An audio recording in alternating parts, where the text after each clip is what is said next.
자, 이제 교재 활용법인데 이 교재 보시면 알겠지만 정성껏 만들어져 있습니다. 제가 정말 교재 자부심이 좀 있어요. 교재 부심이. 정말 좋은 교재다. 자, 아무튼 이제 교재 어떻게 쓰시는 거냐면은 여기 오른쪽에 보시면 어휘가 적혀 있죠. 이거는 교재 이렇게 목차 보시면 어휘 자료라고 되어 있는 데가 있을 거예요. 보이시죠? 여기 있는 단어는 뒤에 어휘 자료에 있는 거예요. 그래서 유학생분들 경우에는 영어 단어를 내가 4,000개 찾았다는 사람을 보고서 충격을 받아서 어휘 자료를 만들어 드린 거거든요. 그래서 이제 어휘 찾는 것도 일이기 때문에 여기 있는 건 어휘 자료 집에 있으니까 어휘 자료 가지고 보시고 없는 것만 찾으시면 됩니다. 알겠죠? 근데 어휘 자료를 보실 때는 한자 음뜻을 꼭 같이 보셔야 돼요. 알겠죠? 어휘 자료 뒤에 빠졌어요? 있죠? 자, 그 다음에 여기 압축하기니까 여기 핵심 내용 수업 때 배운 대로 이렇게 하시고 저랑 비교를 하시면 되겠습니다. 자, 그 다음에 기출문제에 대해서 워크북을 또 따로 해놨어요. 여러분들이 자습을 할 때 선생님 제가 한 게 맞는지 모르겠어요. 하도 그래가지고 워크북에 또 다 넣어놨습니다. 알겠죠? 이용하셔가지고 공부하시면 됩니다. 어휘 자료 이렇게 생겼고요. 자, 그 다음에 너무 어려운 제시문인 경우에 주관식 문제가 있어요. 자습 시간의 고통을 좀 줄여드리기 위해서 어떤 제시문이 너무 어려우면 워크북에 있는 문제를 푸시면서 간접적으로 이해를 하시면서 자습을 하시면 되겠습니다. 베스트는 내가 아무 자료 없이 내가 이해를 하는 게 제일 좋고요. 근데 막 너무 막 그 제시문 분석이 고통스럽고 막 시간이 너무 길어지고 이럴 때가 분명히 있을 수 있잖아요. 그럴 때 활용을 하시면 되겠고 또 이럴 수도 있어요. 내가 잘 읽었다고 생각하는데 점검을 하는 방식으로 이걸 보실 수도 있습니다. 근데 이 워크북을 보실 때 제가 진짜 중요한 말씀 드릴게요.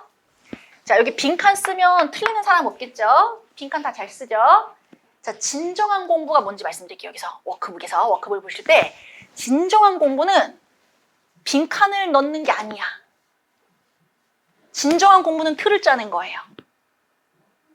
이 표를 보면 표를 이렇게 넘겨보시면 표가 여러 개가 나오는데 표를 짜다 보면 여기 기준이 다 들어가죠. 무슨 말씀인지 알겠죠? 그 질문들의 기준을 제가 만들었을 거 아니에요? 나만 실력이 엄청난 거지. 근데 이거를 여러분들이 하셔야 되는 거예요, 사실. 그래서 이거를 사실 제가 퀴즈를 낼 때 주관식 문제를 만들어 보세요 하고 낼 수가 없잖아. 무슨 말씀인지 알겠죠? 그럼 누가 그 문제 좀 누가 풀겠냐고? 여기에 기준을 세워보세요. 근데 이 질문 자체가 너무 모호해서 그렇게 문제를 못 낸 거예요.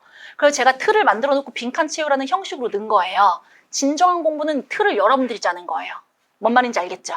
아, 내가 이 내용을 정리하는 틀을 내가 짜봐야 되겠다.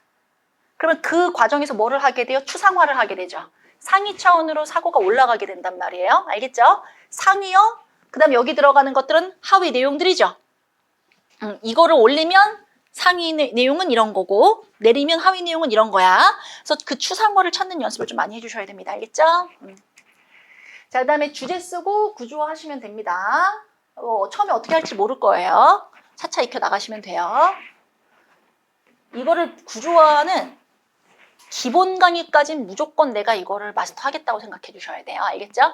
물론 심화 때라도 하시면 되긴 되는데 아무튼 가능하면 기본까지 해주면 좋은데 안 될 때가 사실 많아요. 연결하는 게 어려워서 연결을 해야 구조화를 하는 거라서 되게 늦게서야 구조화가 가능해지는 경우가 있는데 여러분들이 공부를 할 때는 내가 빨리 이거를 하고 싶다는 욕망을 가지시고 공부를 해주시면 됩니다. 알겠죠? 무조건 심화 때까지는 아무리 늦어도 3, 4월까지는 하는 걸로 해야 좋겠다.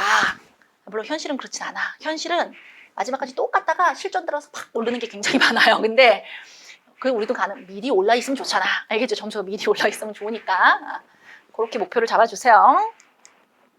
자, 문제 유형 수업 중에 이제 적어 드릴 거예요. 불러 드리니까 받아 적으시면 되는데 문제 유형 똑같아. 알겠죠? 문제 유형 때문에 틀리는 건 아니에요. 자, 그러면 이제 압축하는 방법 들어가 보겠습니다.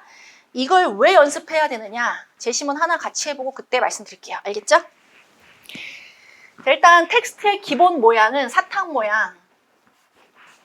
포멀한 유형의 모형이라는 거예요. 이걸 좀 먼저 이해하고 있을게요. 일단 글을 시작을 할 때는 먼 얘기에서 시작할 때가 많아요.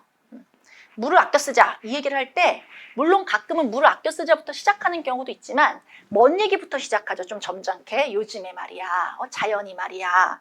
훼손이 심해가지고 말이야. 자원이 점점 귀해지는데 말이야. 글쎄 젊은 가수가 이 귀한 물을 흠뻑 쇼를 한다고, 뿌려댄다고 말이야. 이러면서 이제 이렇게 먼 일부터 시작해서 점점 물을 아껴 쓰자는 말로 논점을 좁힌단 말이에요. 가운데서는 거기에 대한 구체적인 이야기를 하겠죠.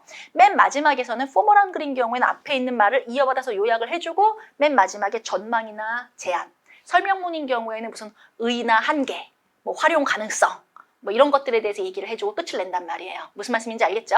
그러면 리트 제시문들은 마지막이 그 출제를 위한 제시문이다 보니까 마지막에 좀 포멀하지 않고 마지막 단락에도 신정보가 하나 덧붙는 경우가 좀 많아요.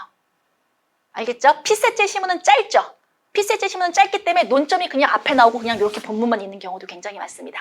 수업용 글은. 근데 일반적으로 우리가 접하는 글은 좀 저렇다는 거예요. 그리고 리트 제시문이 상당수, 많은 부분은 그래도 도입부 부분이 먼 얘기부터 시작하는 경우가 많아요. 상당수가. 자, 그럼 이렇게 논점을 제시하는 것도 유형이 있어요. 유형. 논점이라고 하는 건 한마디로 이제 주제입니다. 주제. 그럼 쟁점은 뭘까요? 쟁점. 말이 어렵지 않아요? 논점, 쟁점, 주제. 막 너무 어렵지 않아요? 그죠? 어렵죠? 주제. 주제는 글의 핵심 내용이에요. 말 그대로. 근데 문학에서는 논점이라는 말은 안 쓰죠. 시의 주제는 쓰는데 시의 논점이라는 말은 안 하죠. 논점도 주제인데 논자가 들어가면 논리적 서술이라는 뜻을 가져요. 그래서 논점이라는 말은 설명문이랑 논설문에는 쓰는데 문학에는 안 쓰는 거예요. 이해되었죠? 그러니까 다 주제인 거예요. 그럼 쟁점은 뭘까? 쟁점은 쟁자가 다툴 쟁자라서 논점은 논점인데 찬반이 갈리는 논점인 거예요. 그럼 찬반이 갈리는 논점. 그럼 쟁점이라는 말이 나온다는 거는 무조건 주장이 최소 2개는 나온다는 거예요. 대립되는 주장이. 무슨 말씀인지 알까요? 그러니까 쟁점이라고 하는 단어는 논점에 포함되는 단어겠다. 이렇게 생각하시면 되겠습니다. 그래서 이 논점이라고 하는 거는 형태적으로 교재, 화제 플러스 수로로 돼 있을 거예요. 뭐 예를 들어서 에어컨의 활용 이런 식으로 돼 있는 거지. 오디오의 역사 이런 식으로. 무슨 말씀인지 알겠죠? 화제와 플러스 거기에 대한 수로로 이루어져 있다는 거예요. 형태가. 알겠죠? 그럼 내가 단락 요약을 하고 싶은데 뭔 말을 해야 될지 모르겠어. 그럼 뭐부터 떠올리면 되는 거예요? 화제부터 떠올리고 그 다음 말을 만들면 돼요. 알겠죠? 화제부터 떠올리고 만든다. 자, 근데 여하간 이 논점을 제시하는 유형이 되게 1대1로 딱 대응된다고 볼 수는 없지만 대강 자주 등장하는 유형이고 가이드라고 생각하시면 됩니다.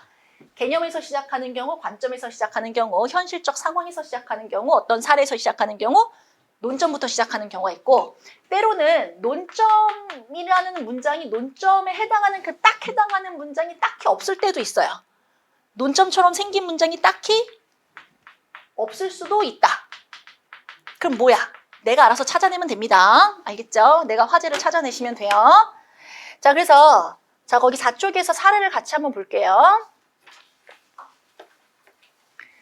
일단 맨 처음에 개념에서 논점으로 시작되는 유형. 이걸 여러분들 매칭하는 연습 하시라는 거 아니에요. 알겠죠?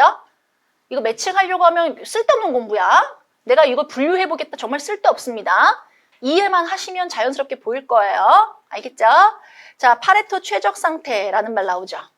어떤 새로운 개념이 나오고 있는 거거든요. 그런데 중간을 보면은 위에서 4번째 줄 보시면 그러나 립시와 랭커스터 이렇게 넘어가죠. 그래서 어떤 개념을 주는 걸로 시작을 해서 누군가의 관점으로 넘어가서 맨 마지막에 차선의 문제가 논점이에요. 이해되시죠? 그러면 과학 제시문인 경우에 1단락에서 개념이 막 폭탄처럼 있는 경우가 있어요. 그럼 여러분들이 1단락부터 모르는 말들이 많을 거 아니야. 이공계 수험자가 아니라면. 그럼 1단락부터 막 개념이 막 쏟아지면 그거 제시문 읽기가 즐거워요? 고통스러워요? 고통스럽죠? 근데 그거는 여러분들 중요한 내용이 아니라는 거야. 개념은 그냥 어떤 배경 지식의 역할로 있는 거라는 거예요.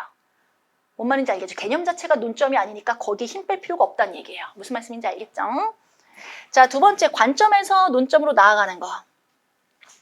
자, 근대적인 계약 이해 방식으로 시작을 해요. 근대적인 계약 이해 방식. 이해 방식이니까 팩트예요? 누군가의 생각이에요? 누군가의 생각. 그러니까 관점에서 시작을 했다고 볼 수 있고 그런데 거기 밑에 보면 뭐 나와요? 질문 나오죠? 물음표 달려있으면 무조건 논점입니다. 1단락에서 물음표 있으면 논점이에요. 자, 3단락을 볼게요. 과거에 일어난 금융위기에 대한 여러 연구가 있는데 그 원인에 대해서 의견이 모아지지 않는 경우가 대부분이에요. 뭐뭐뭐뭐 때문이라고 얘기를 해요.